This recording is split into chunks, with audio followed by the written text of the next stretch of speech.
From the Library of Congress in Washington, D.C.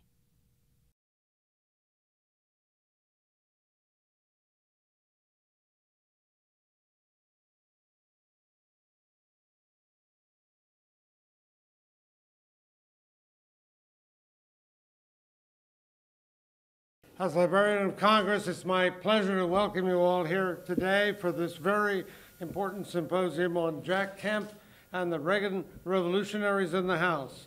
My job is to introduce it and then get out of the way so the distinguished panel behind me can get on with this important program. It's sponsored by the Jack Kemp Foundation and the Kluge Center of the Library of Congress, and led by the first Jack Kemp scholar in political economy at the Library of Congress, Morton Kondracke, or Morton, as I remember he used to be sometimes referred to. I won't, in the presence of this distinguished and experienced panel and audience, I'm not going to attempt to encapsulate the extraordinary, versatile career of Jack Kemp. I do want to especially welcome Joanne Kemp, his great wife and longtime companion, to be here with us, an inspirational person in her own right. And I will shortly turn it over to Jeff Kemp, who will be in charge of moving on with the program. Let me just say that as a football player, as a 9-term member of the House, as a cabinet member, as a vice presidential candidate, as an inspirational speaker, as a man who was enraptured with the American idea, communicated his enthusiasm, helped us learn about enterprise zones, so much else. It's a great pleasure and honor for the Library of Congress to be not merely welcoming this attention by a remarkable group of panelists of one of our important and consequential figures in American life. Also an inspirational speaker to so many and a tremendous enthusiast. Just one example. I don't recall anybody more enthused about a project we once had here at the library, to have an exhibit of Winston Churchill. Without his enthusiasm, that exhibit never would have taken place, and we would have never discovered the 17 letters of Winston Churchill that we had in the Library of Congress all along. But until his enthusiasm wore off on all of our curators, we didn't discover those 17 letters that described his experience as, in fact, as a trench warrior in the Army after his defeat at Gallipoli. So Jack Kemp has been a historical figure who's helped enrich history and enrich the very neglected side of our history, which David McCullough pointed out at the joint session of Congress, the 200th anniversary of the Constitution, when he pointed out how little attention has been paid on a national scale to the history of the Congress. So with the experimental nature of the Kluge Center, we are very fortunate that the Jack Kemp Foundation has enabled us to have this important testimony of oral history. Congress willed and ordained that we have a Veterans History Project, which is now the largest oral history project in American history. And so we're pleased that the head of our manuscript section, Jim Hudson, is here. The head of the Kluge Center, Carolyn Brown, is here. The Kemp Project at the library has two elements: the Jack Kemp collection in the manuscript division and the Jack Kemp Chair in Political Economy in the Kluge Center. The Kemp Chair in Political Economy is intended to advance the study of political economy, as its name implies, and to enable original research based in part on the rich variety of issues and opinions and inspiration that Jack Kemp gave, and the collection has been very importantly and generously conferred on the library, and it's our pleasure and our honor to have it. So it was initiated by a gift from the Jack Kemp Foundation, and the first scholar is Morton Kondracke, the inspiration behind today's event. He was writing a book about Jack Kemp's congressional career and his leadership in so many ways. He's particularly well qualified for this work, having covered all phases of American politics and foreign policy as both a print and broadcast journalist. He recently retired after 20 years as executive editor for the Capitol Hill newspaper Roll Call from 1977 to 1991. He was executive editor of the New Republic. His list of accomplishments is almost as broad in his field as Jack Kemp's was in so many. So anyhow, this symposium brings together key colleagues who lived and molded events during the Reagan years. It's kind of a unique gathering of very important and consequential figures in their own right who came together around and in the recollections and reflections on Jack Kemp's life and career. This will inform Mort's research here in the library, as well as create a record for future researchers who will be able to consult it. So we're very glad to welcome all here in the presence of Stradivarius music. For a little, the strings are silent, but the strings of memory are very rich here. So it's a great pleasure to turn the proceedings over to the next generation of Kemps. Jeff Kemp, himself a quarterback and a perpetuator of the Jack Kemp legacy, to introduce the program. So thank you very much, Jeff, and the foundation. Thank you, Dr. Billington. It's great to see everyone here. On behalf of the Kemp family, the Jack Kemp Foundation Board of Directors, and its president, my brother Jimmy Kemp, who today is in San Antonio with Henry Cisneros holding the Jack Kemp Symposium on Housing. Appropriate that the Reagan Revolution and this application to housing and empowerment would be happening at the same time. Thus, Dad, I guess, had foresight with Mom to have two sons, so one of us could be each place today.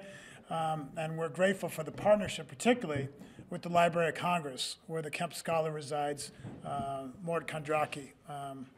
We're impressed and looking forward to all the work that he's been doing at the Library of Congress with the Kluge Center during this Kemp Legacy Project. This project today is aligned with it, but not exactly the same thing. This is the Kemp Oral History Project, and we look forward to the fabulous discussion that will ensue about the Reagan Revolution, the ideas that are applicable today and going forward, which is what Dad's passion was, that we take the best of the past and we apply it to the present and the situations of the future. The Oral History Project has been excellent so far. I think Mort has interviewed 36 different leaders among the 60 that he eventually will. He's talked to Bill Bradley and Vice President Cheney and many others, including some of the esteemed gentlemen with us today at this panel. The relationship with the Library of Congress is one that we're very honored to be in association with. We thank you, Dr. Billington, Dr. Hudson, Carolyn Brown, and we're really looking forward to all the work that Mort is doing as the scholar, and to see these ideas, the American ideas that Dad called them, the American idea, stewarded well, crafted well for the future, and that advanced to reach as many people as we can so this country can maintain and build upon its great heritage. I think I'd just like to summarize what I'm hoping to see from all of this in 3 words. And the 3 words would be, number one, the one that Dr. Billington used, enthusiasm. That there be enthusiasm for great ideas, enthusiasm for this great nation, and enthusiasm for people, which is why we have such a great nation and what these ideas serve. They give people the potential to be all that they were meant to be, and that meant so much to Dad. The second word is growth, and we know that that's what the Reagan Revolution was about. It's what our nation needs today, and it's what the world needs. Obviously, fiscal discipline combined with entrepreneurial systems that lead to growth and give people the potential to reach their highest and best. And the last word is one that came from Secretary Bill Bennett, who summed up Dad's life by the word lift. And as we delve into the history and the ideas, we look forward to using all of those in the spirit of lift, that lifts other people and isn't about ourselves or our own interests. So on behalf of the Kemp family and the Jack Kemp Foundation Board of Directors, we're very thankful to the Library of Congress and Dr. Billington, and look forward to this program with you, Mort, and with your esteemed partners up here. So thank you. Let's enjoy a great day together. Thank you so much, Jeff and Dr. Billington, and thank you, Reagan Revolutionaries, for all being here, and those who covered them. So let me introduce the panel first, and then we're going to have a video to set off. On the far end there is Bob Walker, former congressman from Pennsylvania, who served with Jack from 1976 until Jack's career, House career at least, was over in at the beginning of 1989. Next is Vin Weber, who served from 1980 to 92. Next is former Congressman and Senator Connie Mack, who was in the House with Jack from 1982 to 1988. Bob Livingston, who was here in Congress from 1977 to 1998, and with Jack from 77 to 88. At the far end is current Congressman Dan Lungren, who has done 2 tours in Congress and was here from 79 to 88 with Jack. Allan Ryskind, who is the editor of Human Events, a major conservative publication, and my partner in crime here, Fred Barnes, the former of the Baltimore Sun, later the New Republic, now the Weekly Standard and Fox News. Before we begin the discussion, we're going to play a video that comes from Ronald Reagan's tribute to Jack Kemp when he left the Congress.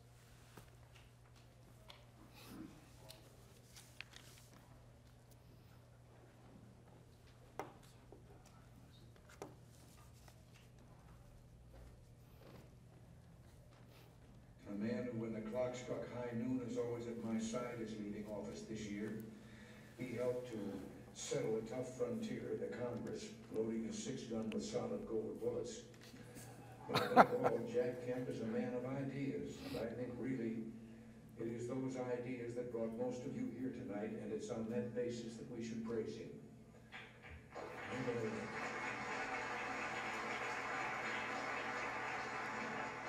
Certainly he's held high office, and yes, from the gridiron to the political field of battle, Jack is a man of action and a man of courage. But the largeness of this quarterback is his sweeping vision of human freedom, profound in its depth, majestic in its reach. Back in the 1970s in Washington, our ideas were relegated to the fringe. Prevailing economic wisdom took it as a given that the federal government could manage the economy to success, while the conservative vision of government and political economy barely had a foothold in Washington.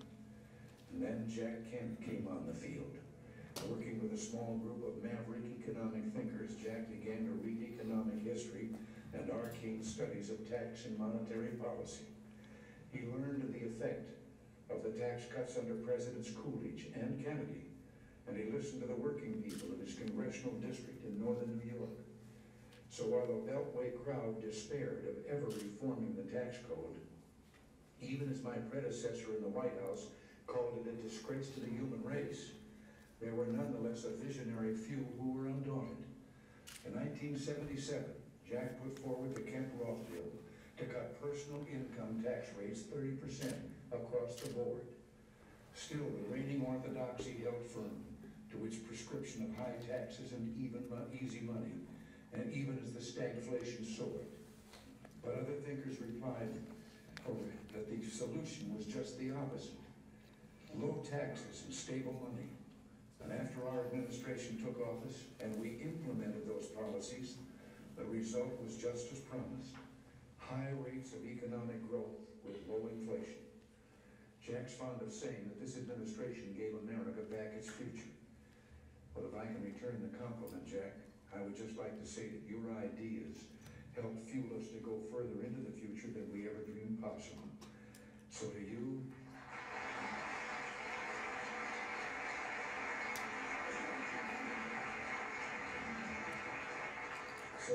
and to Joanne and your wonderful family, that is so much a reflection of your love and spirit. You have our gratitude. And come January, when I saddle up and ride off into the sunset, it'll be with the knowledge that we've done great things. We kept faith with a promise as old as this land we love and as big as the sky. a brilliant vision of America as a shining city on a hill. Thanks to all of you, and with God's help, America's greatest chapter is still to be written, for the best is yet to come. Thank you all, and God bless you.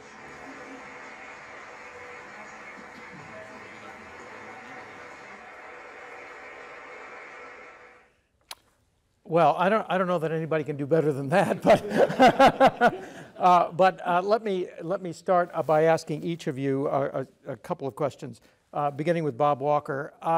So, how would each of you characterize Jack Kemp's role in the Reagan Revolution, and what difference did it make for American conservatism? Bob Walker. Well, certainly Jack was the idea foundation for the economic program that Ronald Reagan put forward. It was Jack who drove that agenda. There were a relative handful of us who, in the early days of the Reagan campaign, back in the period of time around 1978, who came on board, and Jack was one of those. And Jack came on board with a lot of ideas at that point to try to focus Reagan on the idea of growth economics. And as a result, the Reagan administration economic policies, I think, were a major success because of Jack's enthusiasm and his intellectual capacity. Vin? Yeah, I think there were really three main areas of issues that Reagan ran on. One was growth economics, another was obviously winning the Cold War, national defense. And the third, which is a little harder to define, was a different approach to social policy. And in all three of those areas, Jack, in my view, was really the preeminent leader in the Congress and in the country in helping to both educate and popularize those ideas. He gets most attention, of course, for supply-side economics, which is understandable, because even when I came into Congress, I would say that those of us that really believed in that were in the minority, even in our own party, I think. I still remember, maybe Dan Lungren remembers, still remember Barbara Conable was the ranking member on the Ways and Means Committee, and he carried the bill. And I remember, and Kent Hance, a Democrat, was the Democrat co-sponsor of the bill. And I remember when Barbara Conable got up and introduced the next speaker, his partner in crime on this measure, Kent Hance. And I thought, I think Barbara kind of really believes that. Because it was, economic orthodoxy was, you need to worry about the deficit first, and this notion of reducing tax rates to spur growth is still not proven, even though, as Jack had pointed out, and as President Reagan pointed out in the clip we just saw, you could go back a long ways in history and show that it worked out for Coolidge and Kennedy. It still was not what most people in our party believed, but Jack did, and Jack carried the conference along and carried the country along on supply-side economics. But I think you also have to talk about winning the Cold War, which was also a controversial topic. We have a hard time believing that now, that winning the Cold War it was ever a controversial topic, but it really was. We were thinking about how to maintain sort of the balance of terror, but the notion that we could ever win the Cold War was unthinkable. Jack was also a leader in that. And then the third zone, which I think deserves a lot of attention, was social policy, domestic policy, a little less defined and frankly of less interest to the Republican Party, still to today of less interest to the Republican Party, and not as big in any of our lives as supply-side economics or winning the Cold War. But Jack was always the guy in front trying to talk about ways to approach the problems of the inner city, trying to figure out ways to reform education, housing later on. And that whole zone of policies, which even to this day are still owned pretty much by the Democratic Party. Connie Mack? Well, let's see, my involvement began in '82. So I was not in the Congress when the bill was passed. But the influence that Jack had was way beyond what was taking place on the floor of the House or the Senate. And I think I'm right about this, that he wrote a book called American Renaissance, which I was reading as a candidate for office in probably late 1981 and 82. And so I think the element that I think of when I think about Jack, and Vin is so right in all these different areas that Jack had influence. But the thing that struck me the most was the absolute conviction that he brought to the discussion of the ideas, the power of his personality. As a new member of the Congress in 1982, it wasn't long before you knew who was the leader.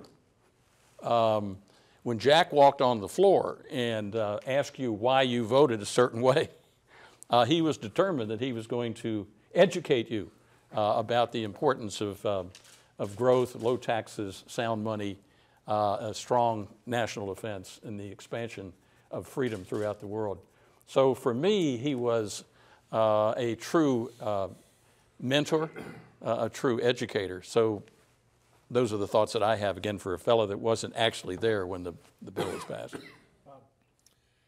Well, I have to agree with what everybody said. He was a mentor to me as well.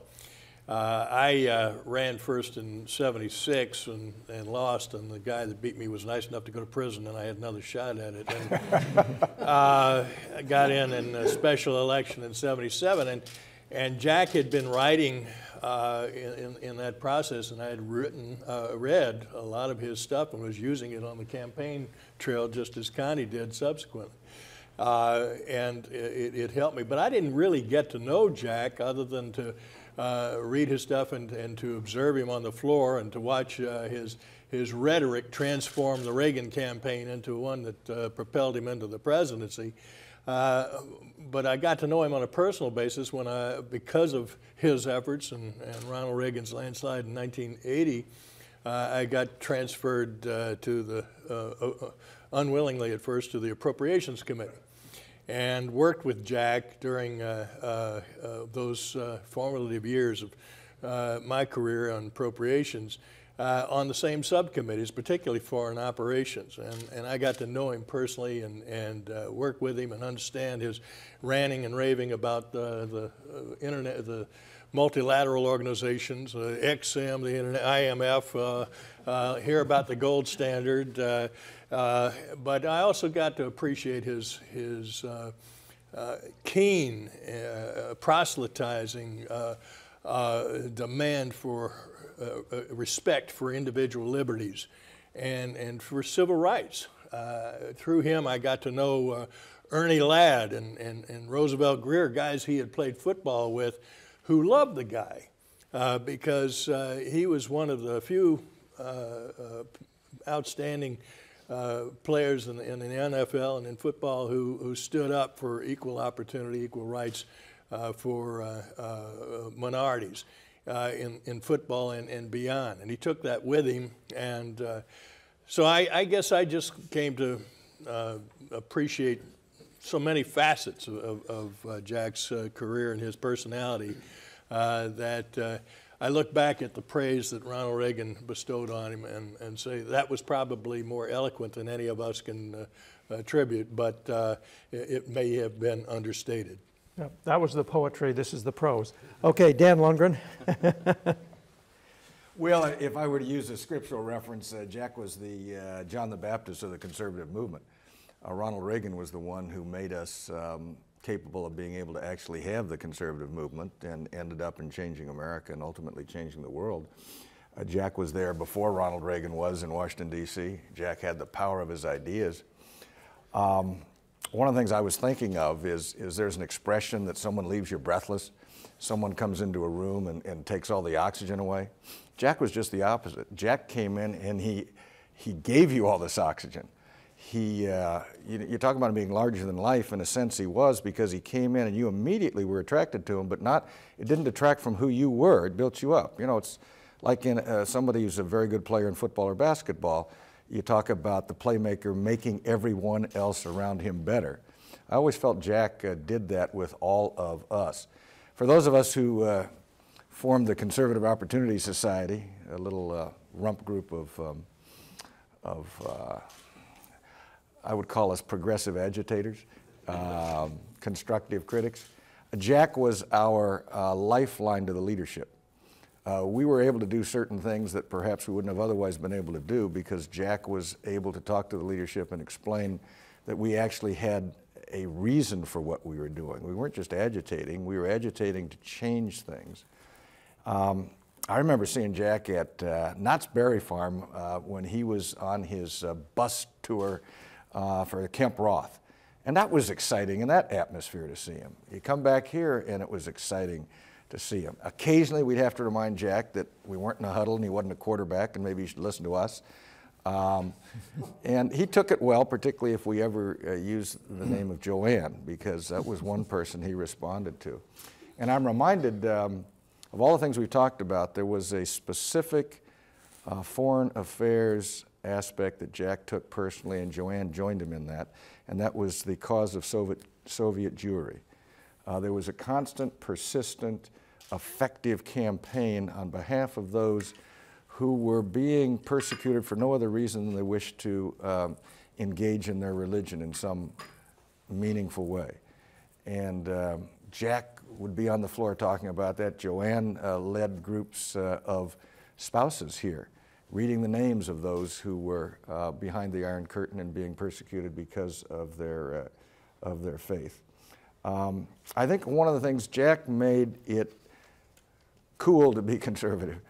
I mean, it wasn't the green eye shade, rigid Republicans of the past. Jack was this guy who embraced people. I don't think Jack ever met someone who he didn't like. I'm sure there's some people who didn't like him for some reason. But that would have just been a challenge to Jack to make him a friend and ultimately convert him to the gold standard. That's a little inside joke there. But I mean, he transformed the party by giving us energy, not taking energy away, and making it okay for us to appeal to people we hadn't appealed to in a very, very effective way. He was able to touch people's hearts and speak to them where it really mattered, and he helped us convey our message in that way. He was substance and he was message. And I mean, I'm privileged in my lifetime to have been here with Ronald Reagan and with Jack Kemp. Alan? Could I just Yeah, sure. add back to the kind of the central point of your question, I think, was conservatism, what effect did he have? And I think what we all have collectively been saying is that he brought to the table a series of new ideas and new approaches to solve problems, whether it was empowerment or enterprise zones, the whole notion of lower tax rates, not lower taxes, but lower tax rates. But he gave us a whole series of different ideas to solve problems, which enabled us to be able to go to speak to people who we never were able to reach out to before. And I remember going back with some pride, telling Jack that I had spoken to the, not the NCAA, to speak to the African American community in my hometown about ways that we as Republicans and conservatives could change their lives and give them a future and give them hope. So we've talked about enthusiasm, but the ideas, and as Dan said, he kind of made it cool for us. We could go talk to people that we were not comfortable talking to prior to that, and I think that was a huge gift that he gave us. Okay, I want to let Alan and Fred reflect. Well, I give a little bit about, because I thought actually, I'm with Human Events, editor of Human Events, and Human Events was, we preached to a lot of conservatives, 80,000 I think we had subscribers at one point, and Mort, you said not to be hero worship, you didn't want us to hero. Everyone here is worshiping Jack, and I myself worship Jack, and I remember when he came in 1970, we followed him religiously, we portrayed him, in Human Events as again, everyone here has talked about it, but I mean, he was good on everything, on foreign, I mean, so far as we were concerned, foreign policy, defense, obviously economics, and I want to say that in my view, he has been underappreciated as somebody, because, I'll tell you why, is because of the liberal community. In the liberal community, I mean, when Jack died, the idea is they thought that I think they viewed him as the only Republican, white Republican, who liked blacks. That's why they liked him. And they talked about empowerment zones, and they talked about his civil rights views, but they never gave him credit for what I think is key to not only our economic health, but winning the Cold War, which had to do with supply-side economics. And the fact is that Kemp-Roth was in my view, was not only something that was important for Republicans, and he persuaded the House Republicans, but more important, he persuaded Ronald Reagan. And that's what makes him such an historic figure in my view. Because as a result of supply-side economics, we had this, we restored our economy, we had a booming economy, and Gorbachev saw that, and it seems to me that when it came to ending the Cold War, my own view is that it has to do with the Reykjavik. At Reykjavik, Reagan decided not to give up the Strategic Defense Initiative, and I believe at that time, I'm not just speculating, in other words, I've seen this, is that Gorbachev, white flag of surrender, because he felt he couldn't compete with us economically, and that was obviously Kemp-Roth, and he felt he couldn't compete with us militarily because Gorbachev felt that there was no way that he could match us militarily because they were in such dire straits economically. And I think Ronald Reagan was, in my view, he was one of the great presidents, and he was one of the great presidents because of what the first thing I talked about, obviously economics, and we know about the growth and restoring American economy. Secondly, he won the Cold War, and Americans did not die when he won the Cold War. We didn't have a large amount of casualties as a result of that. And I believe that it was Reaganomics, and based on what Jack Kemp did, that was key to that victory. And I feel that to the extent that Ronald Reagan was great, I feel that Jack actually gave an enormous contribution to that. And I think without him, it's not even clear that we would have, that Reagan would have actually embraced supply-side economics. I have one more point here to say about this, is that one thing to say is that when Kemp gave his speech before in Miami, I think it was in June or July of 1979, Jack told me, it was before union officials, and Jack told me that Reagan, because of human events, we reprinted it, and the fact is, Jack told me that as a result of all the stuff that we had said about Jack in the past and publicizing supply-side economics and all of that, he felt, and Reagan read us religiously, as people knew, and so therefore he felt that that particular speech of his was key to Reagan's adopting supply-side economics. And the fact is that in August, Marty Anderson then came out with a plan for Reagan about what his economic plan was, and it was based entirely on Kemp-Roth. And as a result of that, and Reagan, when he actually announced for the presidency, talked about Jack Kemp being one of his top economic planners. So it's key, anyway, the point is that it was Jack Kemp that was instrumental in both our economic recovery and in also winning the Cold War. Fred. Very good. But I'm not hero worship. There's no hero worship here. I first met Jack Kemp in 1981. I was a reporter for the Baltimore Sun, a paper that was once very influential, but at least not when I was there. And so Jack had no real reason to pay attention to me, but I did not know what supply-side economics was. And I certainly, all I knew that it was a phrase, and it was something that Jack Kemp talked about and Ronald Reagan had adopted. And so I decided I'd write a piece for the Baltimore Sun about it, and got a hold of Kemp's congressional office, and they said, well, why don't you come on this one-day trip with Jack back to Buffalo? So I said, fine, and we flew together on a private plane up to Buffalo. Jack talked the whole time. I don't think I asked a question, but he talked the whole time. It all came up, supply-side economics, tax cuts, the gold standard, and so on. And Jack was, I'll have to say, for me, a young reporter, overpowering, a force of nature. And here he, obviously I was not would not be a strategic ally of his, but he was in the full convert me mode that Congressman Lungren talked about. I have no idea where we went in Buffalo that day, but he had some events, and then we flew back. He talked the whole time. When we flew back and invited me to some meeting that turned out he wasn't supposed to invite me to. It was a meeting of his economic team, and it was altogether one of the extraordinary experiences I've had in journalism. Just a remarkable guy. And I wrote a piece. I wound up writing a piece about supply-side economics. I obviously learned a little about it before I write, though that's not mandatory in journalism. I wrote a long piece, a few thousand words, leaning heavily on what Jack had told me, and I interviewed some of his allies like Jude Winniski. Jack wanted to convert everybody. Everybody was a potential ally, including a reporter for the Baltimore Sun. I'll have to say, I mean, the way he treated people was to make them feel more influential and important and powerful than they really were, particularly in my case.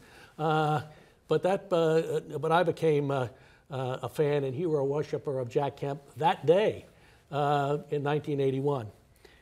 You know, Kemp it wasn't just that he was a guy with an idea about taxes and a guy with a bill, the Kemp-Roth bill, and that's fundamental that he was such a great idea person.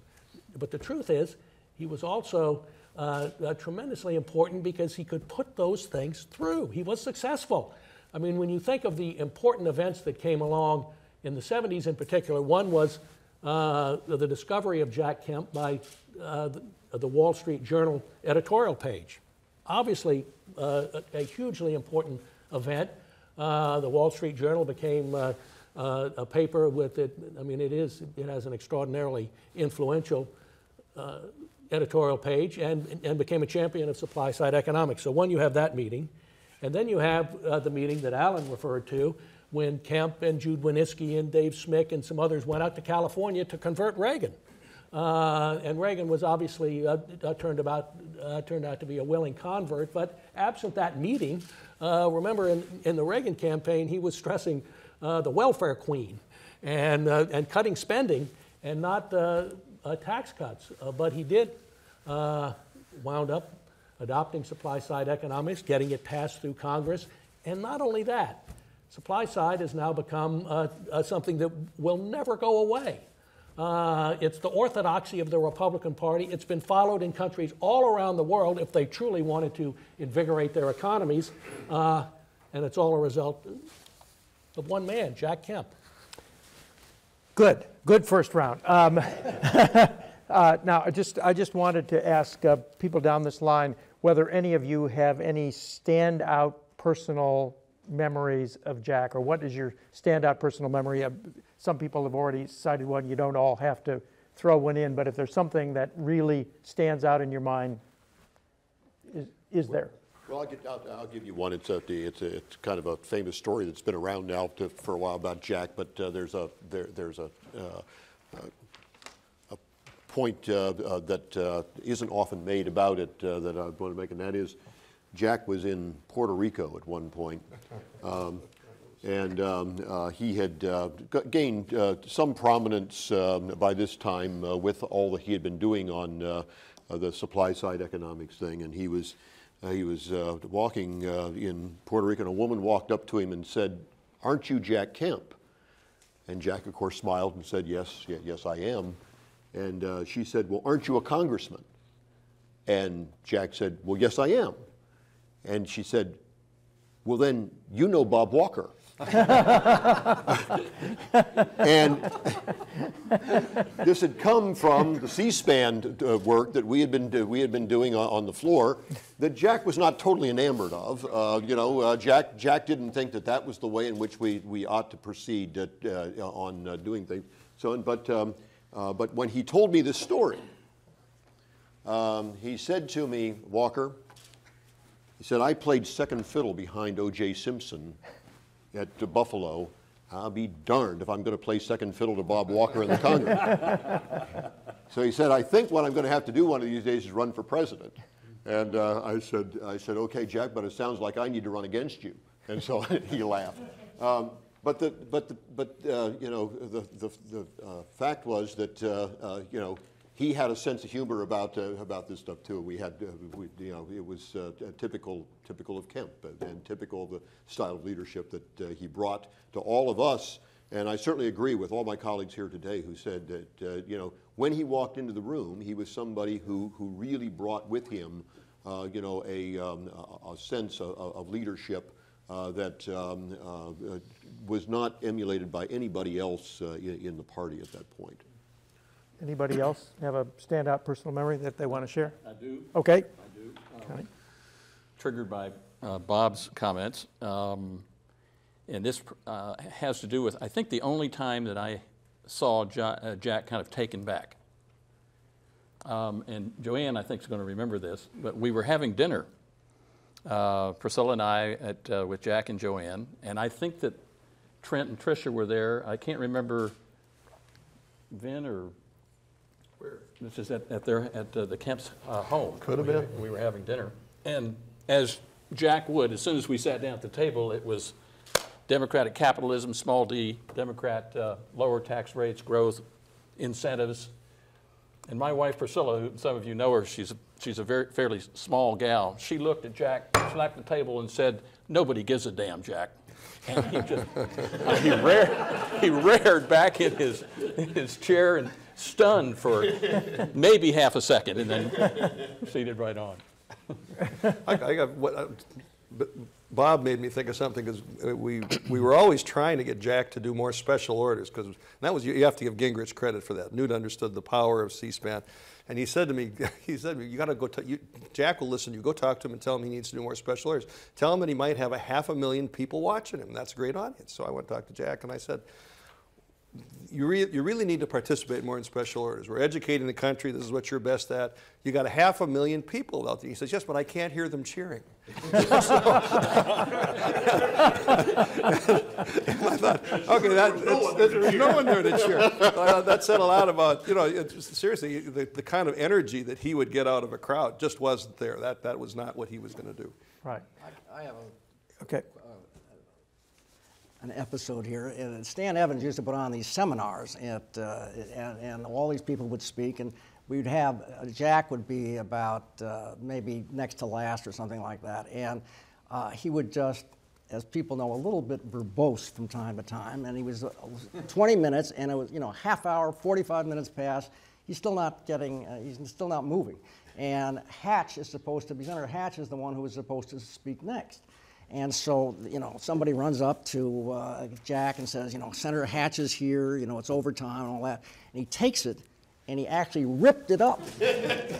He ripped it up, and he talked it again for another half hour. So after that, we scheduled Jack last. He was the last person to speak so that nobody else, you know, would come in. Of course, that reminded me of a story of Jim Roberts. He might have been fired or something as a result of this, but there was a story that he told about Jack about being, this apocryphal story about being captured by the Nazis in World War II.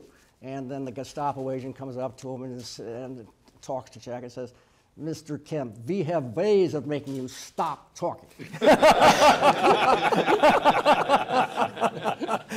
Anyway, those are my.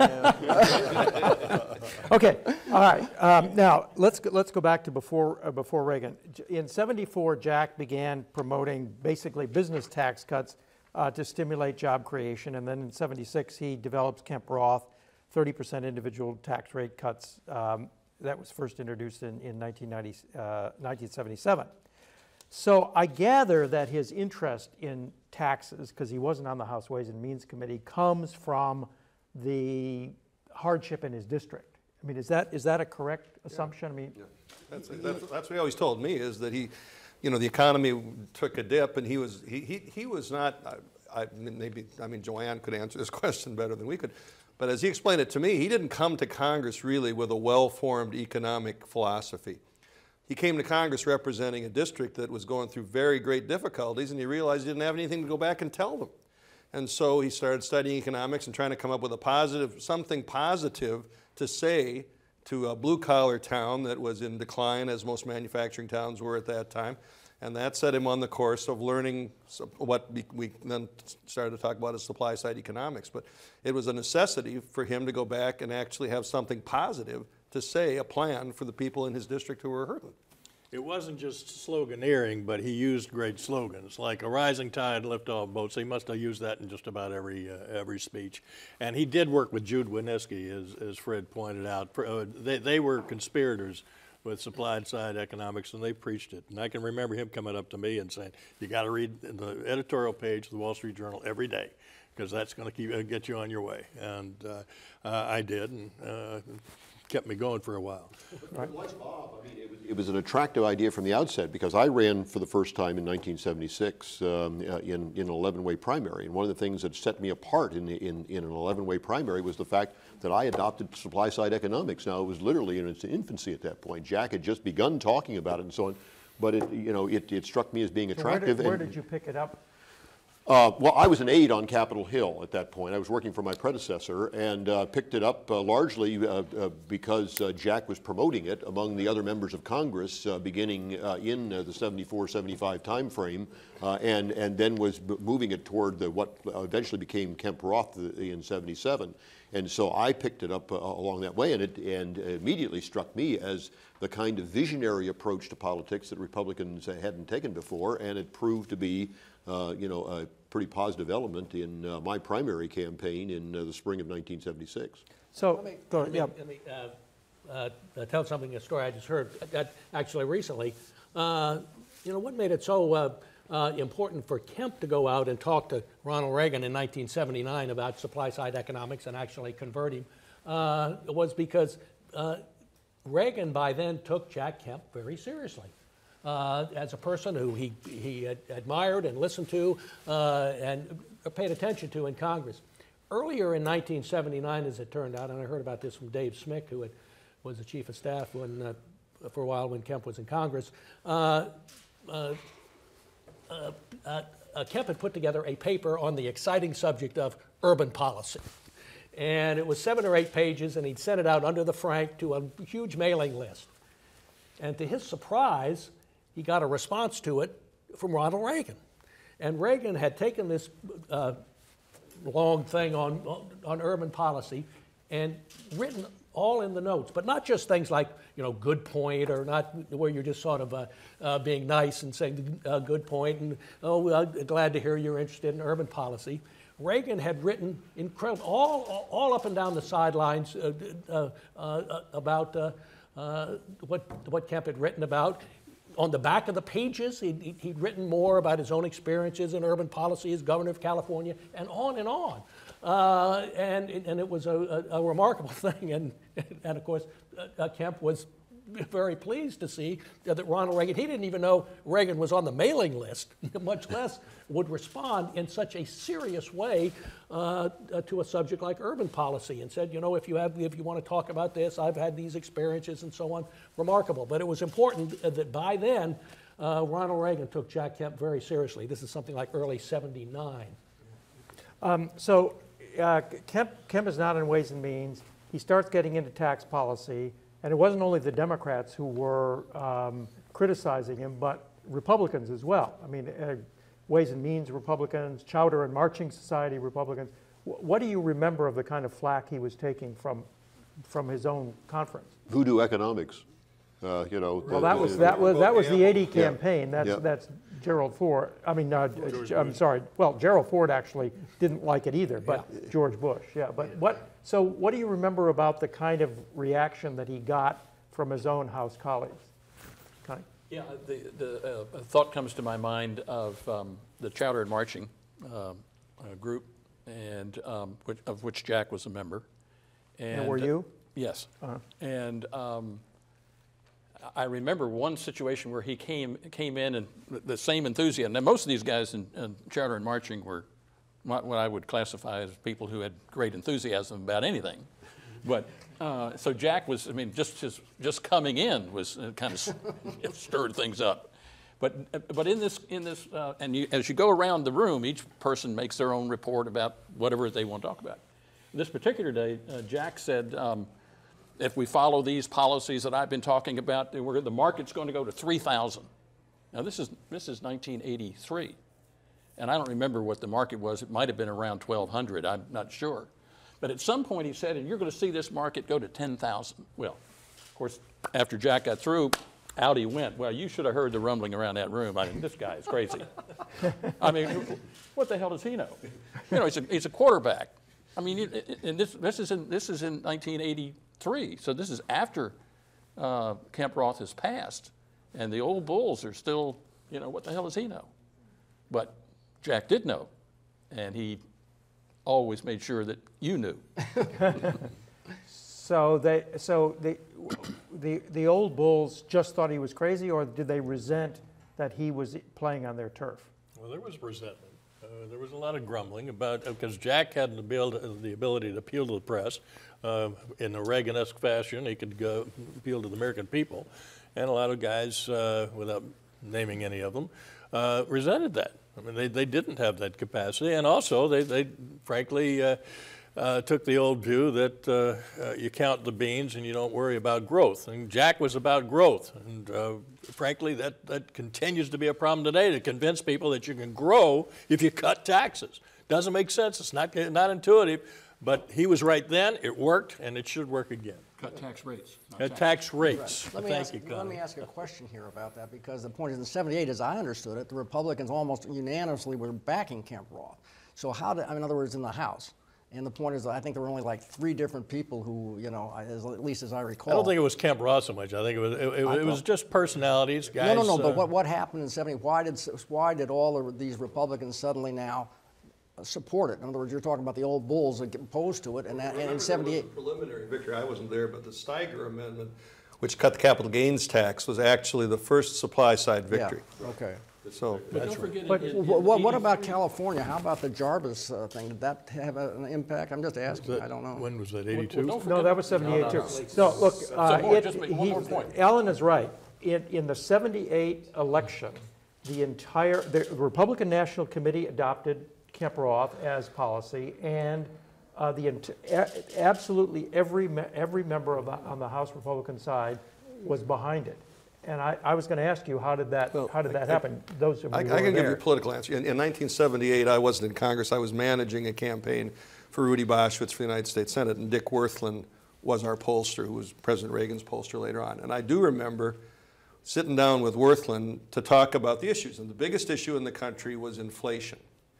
But he said, Dick said to us at that time, he said, the problem is nobody in the country thinks you can do anything about inflation. They're not right, but he said, people don't think you can do anything about inflation. But the impact of inflation on this steeply progressive tax code had the effect of pushing everybody into a higher tax bracket. Yeah. And so his advice was, people do think you can do something about taxes. They may not understand anything about inflation. They don't believe politicians who say they're going to cure inflation. But they do think you can do something about taxes, and taxes is what you should run on, even though the polls said that inflation was the biggest issue. And remember, 1978 was when we were just beginning to recover. I mean, when Bob and I were running in '76, it was a very, very bad year for Republicans, you know, following the Watergate mess, and it was just a horrible time. By '78, we were beginning to see the possibilities for recovery, and this was a great new idea that was out there that Republicans could get around. But not everybody in '78 had bought into the larger theory behind this, because there was still the feeling that the most important thing was to do something about deficits. And so you know, I have a question, and some of you all may be able to answer this.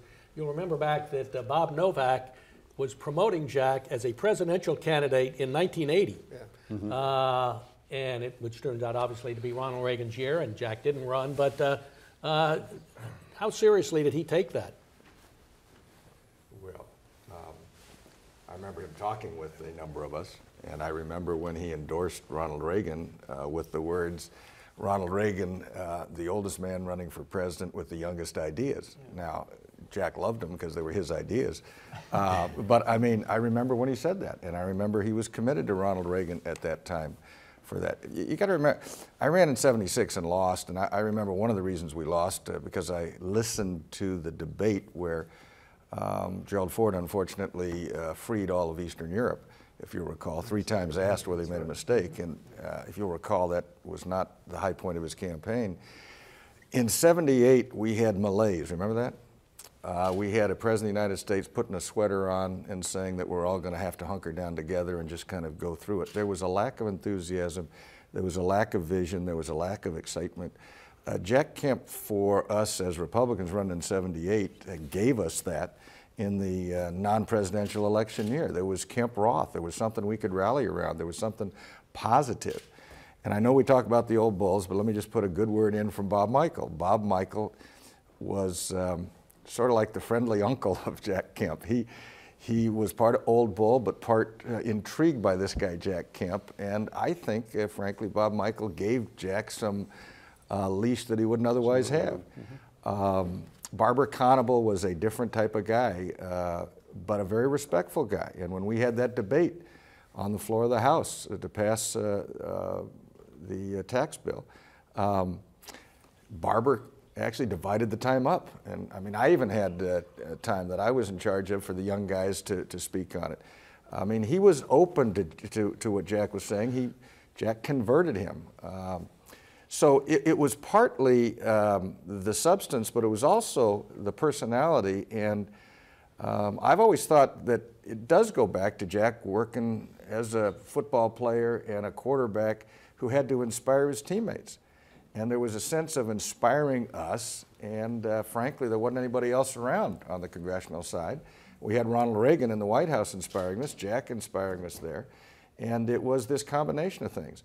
And I always remember one thing. Jack would talk about his family constantly. And he told me something that I used a little bit. He said that oftentimes when he was leaving the house or to go on a trip or something, he would tell his kids, he would say, "Be a leader, you're a Kemp." I used to try that with my kids a little bit too. No, I'm not telling them they were Kemp, but to tell them at a young age that there is something expected of you and that your father has confidence that you can meet that standard. Jack used that with his family, and I think he used that with us as well.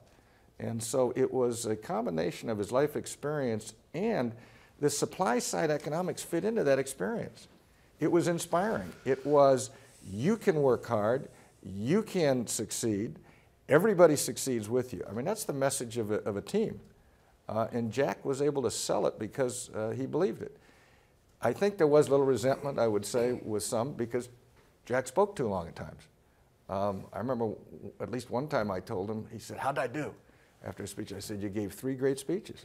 He said, "What do you mean?" I said, "You had 3 opportunities to stop and you chose the 4th one." And he would get that hurt look on his face and then he would laugh about it.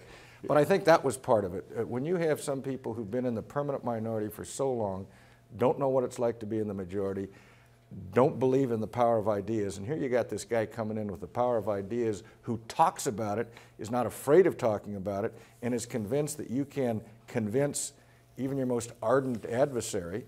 That's kind of jarring. To go back to your question, though, Mort, the more serious effort that occurred in 1980 was there was a serious effort to put Jack on the ticket as a vice presidential candidate. Sure. I mean, that was a. We were also, I'm being serious, Human Events was a big supporter of that. When we were advocating basically that Kemp become the vice president and all the rest of it. But there were but the thing that I don't understand, I mean, maybe somebody can help me out here, is that Jack, I mean, he had a brain trust. He had Irving Kristol and all these people who wanted him, and you know, Winitsky and all these people, and they wanted him to run. They wanted him to run for the Senate against Javits. And then that fell through, and then they wanted him to be vice president, and then he sort of went along. He did go along with that, but for some reason, he never wanted to run in New York, and I don't know quite why, but was it the idea that he was afraid that he didn't want to be opposed to Javits in some way, that he maybe expected Javits to resign. I just don't know the reason for that, because people were pumping him for higher offices, at least as early as '78. And I just didn't know whether any of you were aware of that or not. That's assuming the Senate is a higher office than the House of Oh, okay. Right. I think he had a personal attachment to Javits. I can't swear to it, but I think that he just respected the guy and just didn't want to take him on. That's my recollection. There are a couple of other points of history that I want to ask you about. One was supposedly in January of 1976, Jude Winitsky calls up gets an appointment with Jack in the morning. They go all day long and talk about, Jack had been the advocate of the Jobs Creation Act, which was basically a business tax cut thing. And Winooski supposedly converted Jack to being an individual tax cut sponsor, and that Kemp Roth originally ultimately came out of that. Did he ever talk about this Winooski meeting or the conversion? No, Winooski talked about it a lot. Tell me, because Winooski's dead, so tell me what you heard. That's the way he told it, you know, and look, it was a crucial alliance between the Wall Street Journal editorial page and Jack Kemp, and Jude Winooski took the full credit for that, but he did deserve some. I mean, of course, the key figure there was Bob Bartley, who was the editorial page editor, but the discovery of Jack Kemp by them was hugely important, and Winooski, and if you listen to Winooski, and I did many times, and some of you all probably have too, his role was humongous. Well, Jude's role. Well, let me talk about a little bit about Winooski. He was my classmate at UCLA, and when he was there, we played poker together. And he was a communist. He was a Marxist at the time. It was very interesting to me. And we were always debating or whatever it was. And I was an anti-communist, and he was a communist. And then suddenly to see him at the Wall Street Journal lecturing Jack Kemp on free market economics, I just thought was sort of ironic, and from my point of view. But there was no question. I was on a panel or a radio program with Jude, and Jude was he was always selling supply side economics, but I also believe that he did play a major role. I mean, I don't think, even though he may have exaggerated, but he was always down there with Jack at lunch. And they were always doing something. Every time I called up, and people would say, when Jack came out with a bad idea, they said, well, that was Jude. He just saw him, and that was what I think it was for Louis Farrakhan. I think that was it. Well, that was Jude. He said, come out for Louis Farrakhan. So the point is, Jude did play a major role in this. I mean, I don't want to belittle his role, whatever. And I don't think Bartley played as much. I mean, he had on the Wall Street Journal, but it was Laffer, Mundell, Paul Craig Roberts. Those were the people I think that he relied upon for material input. And of course, John Mueller as well. So did all of you meet with the Winooskis and the Laffers and the Mundells and so on? Did Jack have seminars for the Amigos and for the Conservative Opportunity? Well, we had a lot of dinners at Kemp's house. Joanne was kept busy feeding all Jack's colleagues. But they were all fascinating. I mean, it wasn't just to come out and shoot the bull with Jack. We'd have Irving Kristol or Michael Novak or Art Laffer or somebody who was constantly interested in educating us, raising up our consciousness level. A lot of that went on. Yeah, and Winooski was a constant presence. I remember a time that he took a group of us up to New York, along with our spouses and so on. We spent a long weekend in New York, and part of this was, having all of these people talk to us about just what the state of play was on economics, but we also did foreign policy. Gene Kirkpatrick was there. It was Steve Forbes. Steve Forbes. What period would this have been? 87 maybe. I'd say earlier. 86, 87, probably somewhere in that. Time you went to New York, or the New York. Okay, the second point is, which a lot of you have referred to, is the quote-unquote conversion of Ronald Reagan at this meeting. It was early 1980. There's a meeting at I think the Marriott outside LAX, and Jack and Dave Smick and John Mueller and Arthur Laffer and Jude Winooski were all there, along with the California team of Reagans. Now, Lou Lehrman and Dave Smick refer to this going out there as, quote unquote, the boarding party. If you ask Ed Meese about this, he says, oh no, Reagan was a supply-sider before there was supply side. He just was instinctively a supply-sider, a low-tax person, and that he didn't need any conversion. Yeah, but he didn't have. Well, tell me what yeah, I know, but he didn't have a bill. He didn't have a program. Obviously, he was instinctively a supply-sider and a tax cutter, but Kemp came out with a program for him. But he raised taxes when he was governor of California. But he had to balance the budget and all the rest of it. But no, there's That's no the way people. Well, that's why people usually raise taxes. Yeah. No, they had to. No, but I mean, you're forced to in a state. You don't have to. Can't just print money the way we can back here. And so that they have to balance the budget. But I remember Reagan. I saw him out in California, and it seemed to me that he was not a supply sider. He didn't really understand it at the time. And this I is remember, when? Oh, this was, I can't remember. It was when he was running, I don't know, before he was running for president, but I don't remember whether it was, or maybe it was when he was Well, he after. wasn't a supply sider when he ran in '76 That's what I'm against saying. Ford. He was not. He didn't know anything about it. Kemp was the one who, I mean, everyone here is What I heard from, I think, Lynn Nofziger and others was that Reagan had been through a personal experience where in Hollywood where his income went up rather rapidly, and so his taxes went up rather rapidly, and he had an instinctive aversion to high marginal tax rates, but no comprehensive theory of how that related to economic growth. That's what Jack taught. That's exactly right. Well, when he was governor, what happened in California was we did not have withholding for our income tax, and he was adamant against it until he realized that he would run afoul of the California Constitution, not able to balance the budget, and he had a famous press conference where he had said that his feet were stuck in concrete against withholding. And he had a famous press conference when he went up and he used his fingernail to go across the microphone. It's made a noise, and he said, the sound that you've just heard is the concrete cracking around my feet, and came out for it. But what he did was, as he was leaving office, he put a proposition on the ballot which would have limited spending as a percentage of, I think, the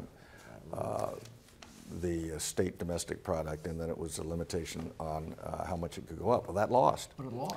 Well, it lost, but then 2 years later, in 1978, we had Prop 13, which cut taxes, limited taxes at property tax levels. So Ronald Reagan, it wasn't really a supply side. No. Property taxes weren't the problem. I understand, but oh no, they were a huge problem in California. No, but I understand, and they were not the problem from a supply side point of view. I know, but you have to understand that's the context in which Ronald Reagan was looking at things as we came out of '78, going into '80. So he was looking more on the side of limiting spending, and then the idea of property tax in California, which I think meant that he was ripe for an intervention by Jack Kemp. I was already supporting him for president in '79. There was nothing contrary that he was saying, but I think when Jack went out there, I think Jack convinced himself that Ronald Reagan was the guy for president when Ronald Reagan bought onto supply side economics, and he came back enthused to support Ronald Reagan and threw everything behind Ronald Reagan at that point in time. I think Vin is exactly right on this thing about it. There was, I mean, Reagan did not have, I mean, I love Ed Meese, but he tended to be protective of Ronald Reagan and says that Reagan knew it all, you know, whenever. Well, Meese does cite this, which you referred to, policy directive number 1, or policy decision number 1, which is August of 1979. Right. And written by Martin Anderson. That's right. That's what which contains Kemp Roth as one of its items. So then Kemp goes out in the beginning of the next year of 1980, and the question is, was Reagan already converted, or did he not quite have it in his mind, or did Reagan convince Kemp that he was converted, or what's your impression of whether this was a necessary conversion or a affirmation? I think it's when it became the centerpiece of the campaign. Right. I mean, I think that Reagan had bought into kind of the overall Kemp-Roth type of approach, perhaps, and had included that as a piece of what he was doing. But I think probably that meeting assured that it would become a center point of the Reagan campaign as they moved into the early primaries. Okay. There was during the lead up to the '81 tax bill, Arthur Laffer wrote a piece in the Wall Street Journal saying that tax cuts more than pay for themselves. More than pay for themselves. Did Jack Kemp believe that? Did all of you believe that, as opposed to the return, the economic return being enough that the face amount of the tax cut could be recouped, some of it. I mean, the question was, did Kemp believe that tax cuts paid for themselves? Yes. And did you all? And do you? Under the context of that time, absolutely. Well, I think that Jack definitely did. I think that there was a constant education process which he was not reluctant to engage in with all of his colleagues. A lot of his colleagues didn't believe it. I can remember discussions saying, well, it can't really work. But it did work. And I'm not sure if I was totally sold at the time, but I'm sold on it now. I wish we had it to do all over again.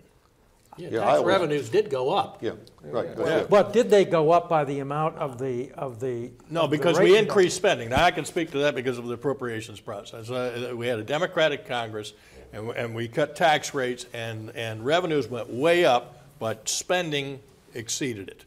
And so the Democrats today always say, well, it didn't work. But it did work. Because the revenues were substantially higher than they were projected to be by the budget people way back then. He absolutely believed. I can remember before I was in Congress, after the '78 election, I organized a group of young Republicans in Minnesota, and Jack came out and spoke to us. And I do remember him proselytizing on exactly this issue. And everybody there was kind of wanting to believe what he believed, but they were pushing him. And I do remember somebody asked Jack, okay, I said, I believe that tax cuts will generate more revenues than they lose, but isn't there a lag between the time you pass the tax cut and the time the growth actually kicks in? And Jack said adamantly, no, there's no lag. It'll be immediate, instantaneous. I'm not sure I believed all that, but he really believed. I mean, it seems to me whether it was Jack and American Renaissance or whatever, I mean, I remember Human Events was opposed. I mean, I just had come there, and that we were opposed to the Kennedy tax cuts on the ground that it was somehow they were going to increase inflation. I mean, it was the old way of looking at it, and Arthur Burns and all these Republicans were, you know, were opposed to it, and so yeah, we were opposed to it, and. But Jack, when he talked about it, I guess he got something from Walter Heller, and I couldn't imagine Walter Heller. He was, you know, he was Jack's, or he was Kennedy's chief economic guru. Walter Heller. And Heller, I know Walter and I Heller. remember Heller as giving the wrong advice to Adenauer and to Earhart, and we used to call him wrong way Heller. That's what everyone said. So if Heller was for it, it couldn't be good. That was the way that we looked at it at Human Events. And Jack found out about it. He got something from Heller, actually, when he said Heller was for it for the wrong reasons. And that was his point. And then he said he actually examined the tax cut, and he claimed at the time that he got some sort of a memo from Heller in which Heller said that it had more than paid for itself, that the Kennedy tax cuts more than paid for themselves. And the point is, Kemp and the Wall Street Journal ran on that. I mean, they said, look, they did pay themselves. And then when he talked about the Mellon tax cuts, he would say it all the time. So there's no question in my mind, he did believe that the tax cuts would pay for themselves and more than pay for themselves. And when he writes about it, he talks about the incentives. He's on the people on the lower end. They need to have their brackets knocked down too, because they're being pushed into upper brackets, and therefore the incentive, that was his view, their incentive was to not work or to loaf or to go on a cruise or something like that. And his idea was that even people on the lower end were going to, if they found the incentives better off, and that they would work more and produce more, and they would be more. I know he believed that. I'm absolutely certain he believed that. Certainly believed the opposite too, because I think probably all of us were involved in the secret cabal the one time when the Reagan people decided to raise taxes, and we went to a meeting down at the base of Capitol Hill and so on, where Jack had organized it, and we were all going to be against Reagan on this, but we were going to hold it secret until we had a chance to organize our thoughts on it and so on. And so we all marched out of the room and downstairs with the idea that by tomorrow we were going to have a plan into the biggest bank of television cameras I've ever seen in my life, and so on, because people had caught up with the secret. But I mean, Jack's whole point at that moment was that if Reagan bought into the higher taxes, that in fact it was going to slow down the economy, revenues would drop, and that it would lead to This was TEFRA, this was 82? TEFRA 1, TEFRA 2, DEFRA, there were three different, but So- this was the first one, the first TEFRA. 82, wasn't it? 82, yeah, it would have been 82. yeah. So where was this cabal? Where did this? It was it's I'm not certain, Bob. Was it in the building where you have your offices?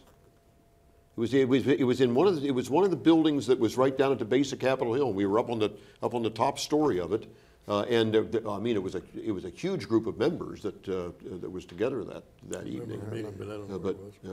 That you were going to oppose your president. We were going to oppose. Yeah, the idea was we were organizing to oppose the president on something, which was a pretty big deal at that juncture. And you know, Jack was organizing us on this, but it was all going to be a secret until we walked down and saw the bank of television cameras. Reagan was very unhappy with this. If you read, I've recently read Reagan's diaries. You know, he kept a diary during his whole presidential term, and believe me, Jack Kemp's name comes up a lot. Usually going to Reagan and complaining about something and urging, and starting in 1982 is when it began, and there are a number of other times later. I mean, Kemp was certainly not afraid to take his objections right into the Oval Office. Remember that the tax bill, as great a victory as it was, wasn't exactly what Jack wanted. No. We wanted 30%, not 25, and more important than that, we didn't want it phased in over 3 years. Yeah. I never heard Jack complain about going from 30 to 25, but I do remember him saying repeatedly, phasing it in over 3 years is a big mistake, but this is the best we're going to do. Backloading it was going to prevent the immediate effect from taking place. Yeah. Yep. So what was Jack's role, and what role did you all play in actually passing the 81 tax bill? I mean, Jack was by that time a member of the leadership, obviously, number 3. But what role did you all play in getting it passed? I mean, it wasn't because he's not on Ways and Means. Any memories of that? Wasn't there.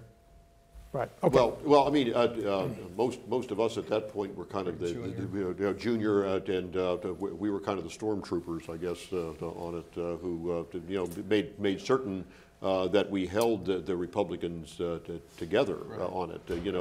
There were people who were looking to backslide on this and were looking to modify it even more than it ended up being modified, and it was basically a lot of the younger members who took that on and said, no, we need to have an aggressive bill. Okay. Who recruited the Democrats like Kent Hance and others? I mean, obviously there were a lot of conservative Democrats in the House then that aren't there now. Is it Phil Graham? Phil Graham was there.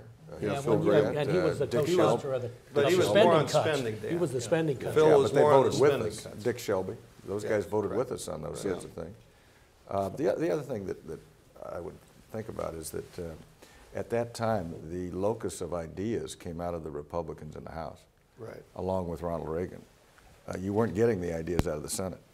And it didn't matter whether it was on defense policy or whether it was on tax cuts, different way looking at certain social issues and so forth. That really came out of the House. So Jack was the leader on supply side economics and some of these other things we've mentioned, but he gave us an enthusiasm that allowed us to go forward. And yes, I don't know how you would call us, we weren't part of the leadership, but the leadership frankly had to go along. And more and more enthusiastically as we saw the successes that we had at the polls. Remember, Republicans hadn't had an opportunity to really take over the agenda for a generation, and we were able to do that even though we're in the minority in the House because of the power of ideas. I mean, it was an exciting time because Jack was convinced the power of ideas could change things. He convinced us, or we were already convinced of that, and that really moved our party along. And then you have enough of the Democrats were looking at the energy that we had and the results of the 1980 election, and not at all sure that this wasn't a wave that was going to continue to build. And I think that created an environment in which I don't know that we converted a whole lot. Fear is a great motivator. Yes, fear is a great motivator. Okay, one other historical item. At the 80 convention, there's buzz that Jack might have been vice president. Was any of you part of the demonstrations, part of the claque for that to happen? Okay, it obviously didn't happen. Tell me about those of you who were members of the Amigos. That's Connie Mack and Vin. What staff was never there. So what was the Amigos, the 5 Amigos? Newt Gingrich, Trent Lott, Jack Kemp, and the 2 of you. No. No. So what? How did the Amigos get going, and what? Well, we got named because Jack wanted to meet at a Mexican restaurant. That's exactly right. I'd like to give more ideological content to that name, but that was the reason. That's exactly right. Which Mexican restaurant was it? Oh, it was the one on the Senate side, Connie. Yeah, what it's, was? let's see, I can't remember the name. I can't remember either. Okay, so what did you guys do? Well, the one meeting I recall of the Amigos was during the Bush years. Now, so he's Secretary of HUD. That's right. And Bob Teeter was at this meeting as well.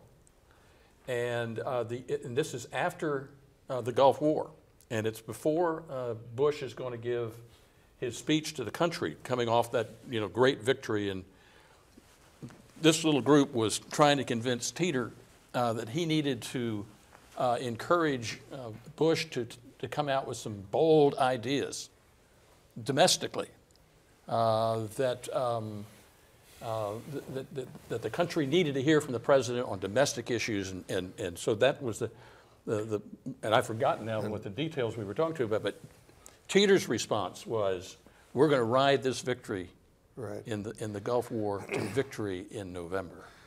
Much of our focus also was on cutting capital gains tax. The economy was slowing down. Capital gains tax rates had been equalized with income tax rates as probably the only mistake that was part of the 1986 Tax Reform Act.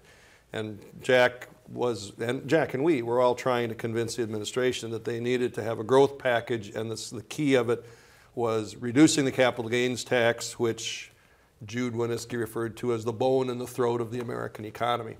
And I remember meeting with Nick Brady, who said, after we made this whole pitch to him and talked to him about it and tried to explain it, he said, Ronald Reagan was the son of an alcoholic from Dixon, Illinois. He could run on something like that. But George Bush is the son of a United States Senator. He can never champion a cut in the capital gains tax. So do the Amigos start early and go, and then you guys continued meeting for years and years later, all the way into Bush? Do you remember when it started? It could have started that. It might have started over the capital gains issue. Yeah. And so it started late. Really? Yeah. And I think probably the last meeting of the Cinco Amigos was with Jack after he was chosen to be vice president. And we had dinner with him. I could swear you were there. I thought you were too, but we had dinner with Jack up in his suite at the convention, and of course it was kind of one of those high five, congratulations, great, this is exciting, and but it was as much a support. I think Jack just missed regular contact with his congressional friends, and he wanted to get some of us together, and we talked. I mean, yes, we had some purposes, but as much as anything was Jack wanted to keep in contact with people on Capitol Hill. I remember one of the meetings where we talked about. I'm sure that you've discussed this with other people more, but the visit of Ariel Sharon when he came to town, and he was housing minister in Israel, and he wanted to meet with Jack, and Jim Baker was just dead set against having anybody meet with Ariel Sharon, who was, although he was housing minister, he was the most hawkish guy in the Israeli government at that time. And Jack, I remember Jack said he was going to be the only housing secretary with a foreign policy. So he met. We talked about that. He met with Sharon, and Baker was furious about it, of course. Yeah. Tell me what the history is of the Conservative Opportunity Society and how it got started and what it did. Well, I'll give you my take on it because I think I was invited to join this group before it was named that because I had just become a member of the Congress. The big issue when I came in was Jim Wright's attempt to eliminate the third year of the tax cut. I had put together a letter where 147 or whatever the magic number is of my colleagues said, we will support and protect the third year of the Reagan tax cut. And so after doing that, Newt walked up to me one day, a couple of days after, and said, "Would you like to join a group of guys who, want to change the way this place operates and, become the majority party?" And I said, "Well, that sounds like a great idea." And so I went to one of these meetings, and it seems like Dan Lungren, Dan Coates, Henry Hyde. Not Henry Hyde. No, not Henry. No, We met in my office, and it was not Henry. Ed Bethune was. But in any event, Ed so Bethune. Ed Bethune, Duncan Hunter. Judd Gregg And Dan Coates were original members, but they grew disenchanted with Newt. yeah. and left. But what was so fascinating about this group, and it kind of goes back to the ideas thing, is that they were talking about the books that they were reading about policy, and I was kind of stunned, to tell you the truth. And there used to be kind of trading back and forth. Here's something you should read, and so it was a very much at the beginning anyway, thinking through, trying to develop new ways, new solutions to problems. So where was Jack? Was Jack in the Conservative Opportunity Society or The not? COS was Gingrich. And the first people that he recruited were Bob and I to join him. He basically went around and figured out who some of the activist members were and kind of began the process of recruiting people who had shown a propensity toward activism. This begins when? He came up to me. 83. I remember when he came up. Well, he came up to me, and we had a lame duck session after the 1982 election. Right. And I remember on the last day of the session, I didn't really know Newt that well. But I'd listened to him in conferences, and I kind of agreed with his political approach. You know much better than I did. And he came up to me on the floor, and he said, "What are you doing for the next 10 years?" That's a typical Gingrich comment. I said, "Gee, I don't know, hanging out with you, I guess." So and then Bob was the other member that we started. And then the group came together. But I have to say, Jack was not a member of COS. No. And neither was Trent. And neither was Trent. And it was a decision on their part not to do that. They were our leaders. They were our inspirations, and particularly in Jack's case. They were our lifeline to the leadership, but they were also very careful. They were not going to get branded as a group of junior member mavericks. But they did send their staff to all the meetings. Oh, yeah. They had senior staff from their operations that came to all of the COS meetings. Remember that all-day meeting we had? Oh, God. We put butcher paper up on the walls, and we went through vocabulary. Yeah, right. We had, Newt would always tell us that we had to learn from the anti-war folks of the 60s how they had captured that moment because they'd captured the vocabulary. And so we actually went down and figured out, we didn't have computers and digital monitors then, we had butcher paper, and we were discussing there what words would we use, what words wouldn't we use. We talked about the Democratic agenda, and we talked about ours being the American agenda, and we chose 3 words: Conservative Opportunity Society, in contradistinction to theirs, Liberal Welfare State. And we actually sat down and figured out why those ideas had a meaning and why they had a difference. And then we used those as the basic overarching theme as we looked at the different issues. Remember, we divided up subject matter.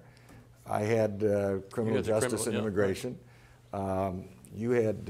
No, my role was to kind of manage you guys, make sure that each of you, whatever assignment you had, that you were moving forward with it. And we started what they now call the theme team. We would figure out what the theme was for the month, for the week. We'd go down and organize 1 minute. No one else was doing it in those days. Special orders. And I always remember after we'd finish a meeting, before I get back to my office, there would be a memo from Newt for the 16 things I was supposed to do. It was always that. But I mean, and Jack and Trent were our extensions, our conduits to the leadership, because frankly, we wanted to get something done. But I have to say, I don't think Jack was ever entirely comfortable with COS, and some of it he was very excited about because we were enthusiastic about all of his issues. But I don't think he was very enthusiastic about us going after Jim Wright or anything like that. I mean, Jack was. I was going to ask you about that. Jack was never what's his attitude toward that confrontation? Yeah, that was not any part of Jack Kemp's agenda. Part of it. Well, and he thought a lot of what we did on the floor, period, was confrontational rather than his agenda, and so therefore I wouldn't say that I agree with Vin. I don't think he was ever entirely comfortable with the approach that we were taking. On the other hand, he was very supportive in terms of assuring that the leadership didn't get in our way to be out doing some of those kinds of things, because he saw the value in it. Right. Yeah, he wasn't entirely comfortable, but he didn't want to not be involved with us. Right. So what was his relationship like with Tip O'Neill and Jim Wright and the Democratic leadership? And I mean, obviously Newt and you guys were confronting them, trying to embarrass them, et cetera, et cetera, et cetera. Did he cheer you on? I mean, did he quietly cheer you on? Did he get along with them? You know, how? Yeah, my instincts, and it's instinct more than anything else, is that he maintained a good relationship with Tip and Jim Wright. I think that's right. I was on appropriations and he was on appropriations, and we were working our appropriations issues. Jack was always a step above and working the higher issues over the traditional appropriations process, and he got some grumbling from the appropriators that sometimes he didn't come to hearings when he should have come to hearings. But he took an active role in the Foreign Ops Appropriations Subcommittee, and that's where he really became a leader in those international issues. Beyond that, he really was, as time went on, into his own agenda and not necessarily with the warfare. And don't forget that the Civil War on the floor. Yeah, don't forget that. I wasn't part of the COS either. I suspect at this point Jack knew too that there were another series of issues coming along with respect to taxes, and if they were going to happen, he had to have these relationships with people on the other side of the aisle. So I don't think I think he kept those relationships strong. He was always positive, and we talked about his motivation. It was, again, growth, empowerment, and individual liberty, and that transcended, that seeped into just about every issue that he preached.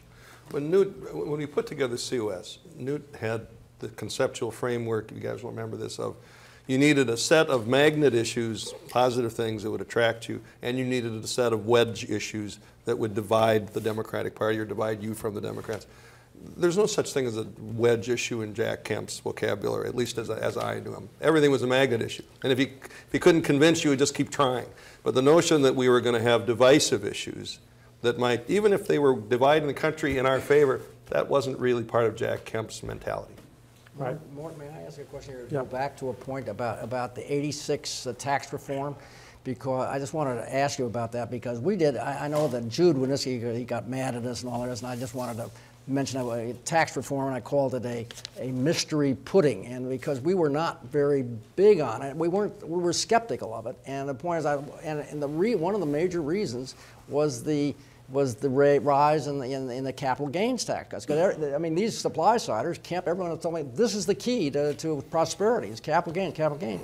And then I said, you're going to raise it 40%? I said, I don't know whether you guys are right or wrong, but I said it just seemed wrong to me. I would like you to explain to me what happened there, and why you had to do that, and why you thought it was worth it, even despite the bone in the throat, as Winniski's talked about it. Well, there really were many steps to this thing, and so all of us were in the House when this occurred, and I suspect we all remember. We were, I believe, to the person opposed to the tax reform bill that came out of the House, and we were very upset with Jack for the role that he played in getting it. Right, right. And I remember you guys chose me to challenge Jack at the conference. Do you recall, guy. Do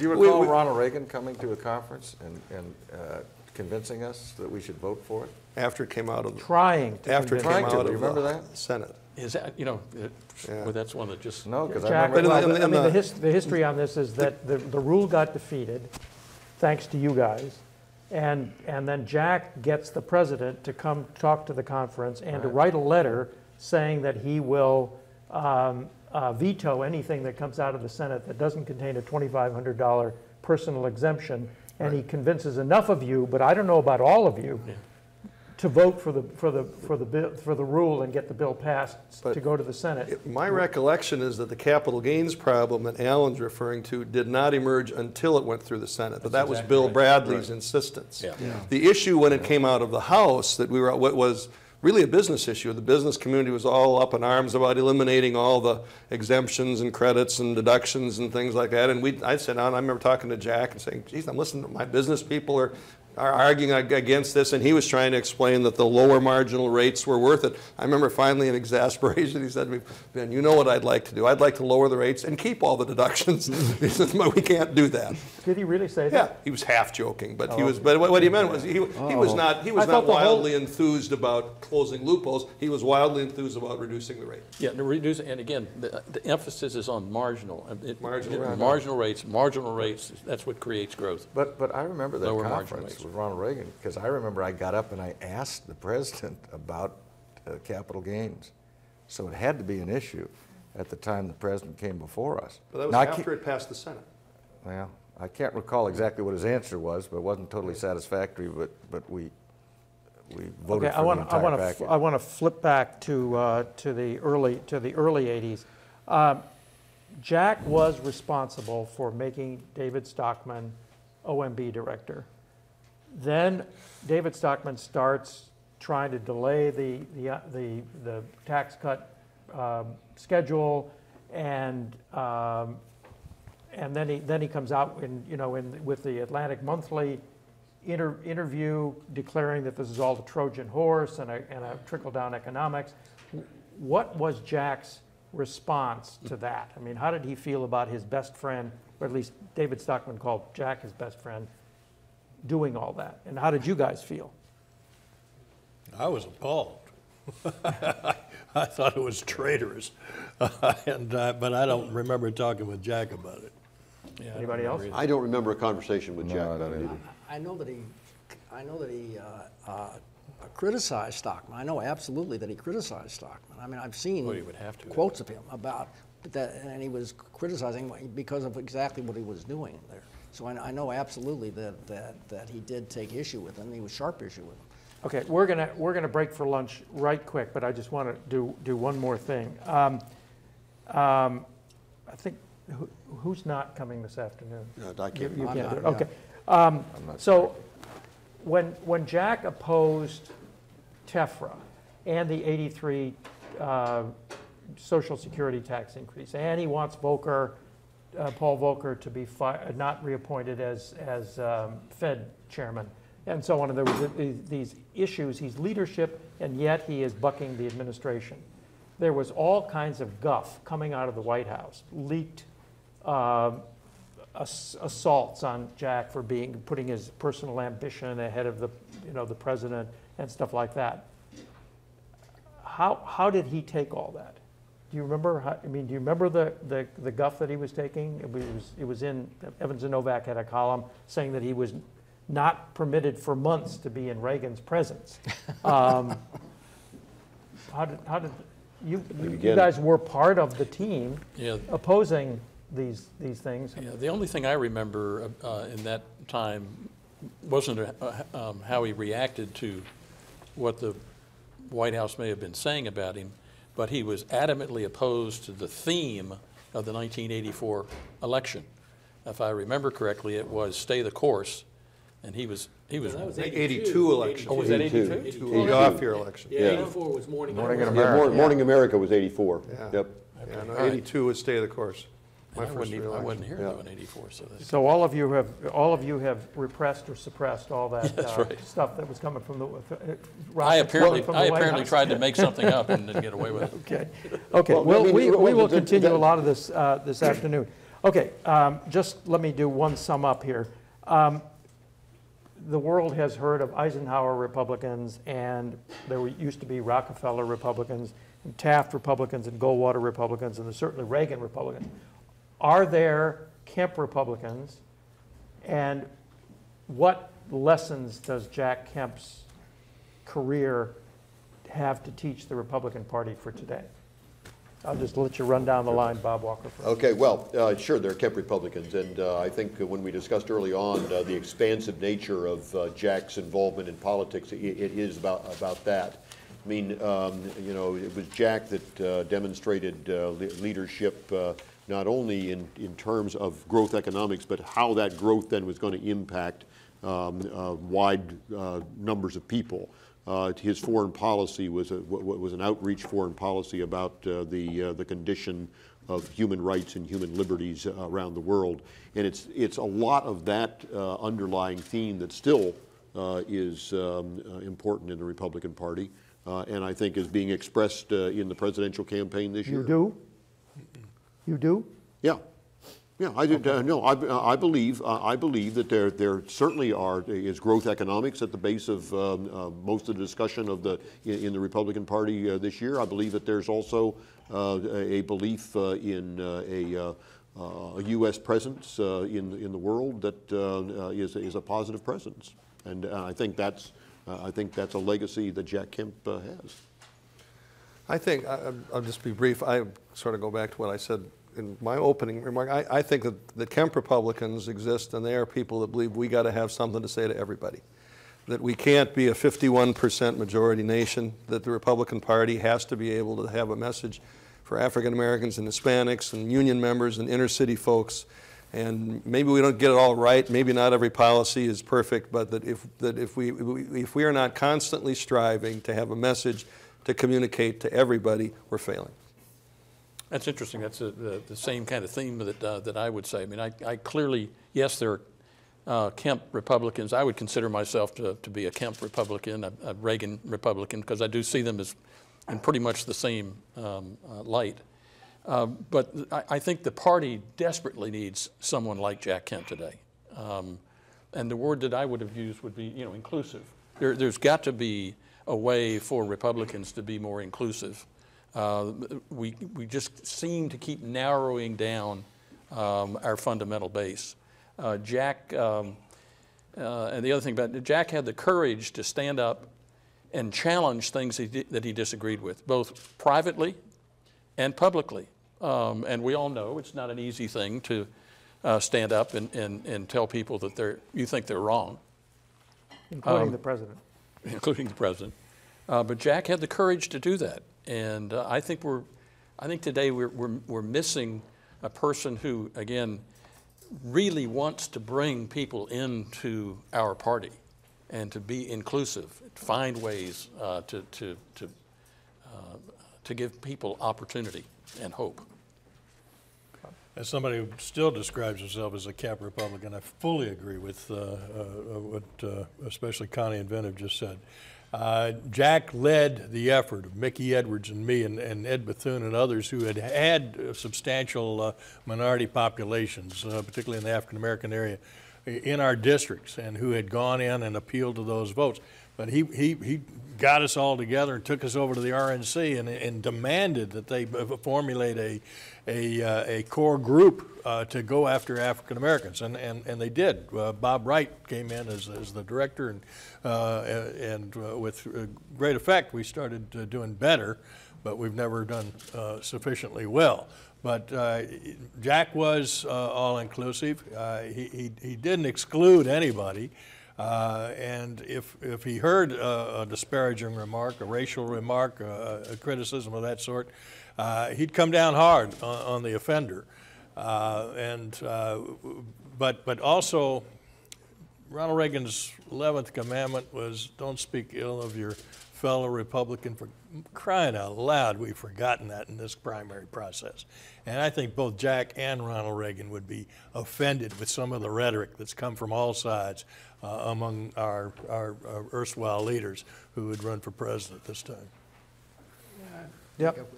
The thing is I think Jack had a perfect message for the time and for the place, and I still think it's an important part. But I really think that what the Republicans have to do, they need someone, I don't know, maybe whoever, to have to deal with these entitlement reforms. And that's one thing Jack was not really very good at, and I felt that he was poor at that, actually. And the thing is, they wanted to campaign against Dole because he was trying to, you know, stop or expand the COLAs. I mean, he was trying to, you know, freeze the COLAs. And Jack was going to go after him for that when he ran in 1988, and I was very opposed to that and wrote something about that. But the thing is that unless we get control of that, unless we get you know, somebody who can deal with those issues, the country is going to be lost anyway. That's my view. Alan, there is. But I got to make there one is. point. Yeah. I gotta make What? one point. The person in the Republican Party who is most aggressively pursuing that today is Paul Ryan, who would be the most adamant in describing himself as a Kemp Republican. Oh, no, I agree with that, but I'm just saying that Jack didn't do it. That was all. That was my only point. I just saying we need today. No, I agree with that. I agree with that. And look, Paul Ryan is the most important policy thinker among not just Republicans on Capitol Hill right now. And I've talked to him a great deal about this, and he talks so enthusiastically about the time when he was just out of college and worked for Jack at Empower America, and he says all these big name economists were coming through, and he could sit into the meetings when Jack would be talking about him, and said he learned an enormous amount. And he's also one who seeks friends and allies everywhere among Democrats. Doesn't find many. I think Jack found more. He got Wyden. He got Wyden. Yeah, he got Wyden. Well, actually, you know, Wyden got him. Okay, all right. All right. Alice Rivlin, too. Go ahead. Well, I was just going to say, I just wrote a piece for the Ripon Forum saying that the heir to the Jack Kemp legacy is Paul Ryan. He is dealing in a different universe. That is the question of the challenge to America if we don't control these entitlement programs. But as he talks about it, he talks about a growth policy that has to be a part of it. If you listen to Paul Ryan's language, it is Kemp-esque in that it is very inclusive, it is inviting, it is not offensive, but it is challenging. And Jack challenged us too. And so, you know, Jack was unique. There's not going to be another Jack Kemp. But in terms of his openness and his belief that he can persuade anyone and everyone to his position, Paul Ryan has that same tenacity and intelligence, and frankly, we need to deal with that issue right now. Okay, thank you so much, panel, and we'll break for lunch and return. Thank you. This has been a presentation of the Library of Congress. Visit us at loc.gov.